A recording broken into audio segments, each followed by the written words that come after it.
ওই লালি, এই দেখ দুটো কি সুন্দর সুন্দর থালা, একটা গোলাপি কালারের আর একটা আকাশি কালারের। তো যেটা পছন্দ হয় নিয়ে নে, আমার কোনো অসুবিধা নেই। আমার তো এখন এই গোলাপিটা পছন্দ হচ্ছে, আমি এই গোলাপিটাই নিয়ে।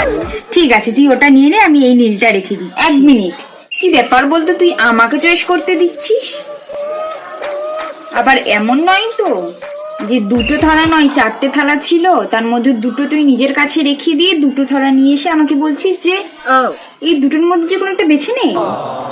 হবে না, যা সেই দুটোও নিয়ে আয়, না হলে এই দুটো দে, এটা আমার, এটাও আমার। আচ্ছা আচ্ছা, ঠিক আছে ঠিক আছে, সেই দুটো আনছি, দাঁড়া। কিন্তু কি করে বুঝলি তুই? তোকে আমি হাড়ে হাড়ে চিনি, যা নিয়ে আয়। এই দেখ, এই দুটো থালাই আমি রেখেছিলাম। তুই কি বাজে রে, এত সুন্দর সুন্দর থালাগুলোকে নিজের কাছে রেখে দিয়ে আমার জন্য এই দুটো কালার থালা নিয়ে এসেছিস। এখন তো এই দুটো থালা আমার, তুই যা না, ভাগাভাগি হবে। এটা আমার আর আকাশটা তো, এই দুটো আমার হবে, তুই ছাড়, তুই ছাড়, ওই দুটো নেই। সে যাই, একটা তো ভালো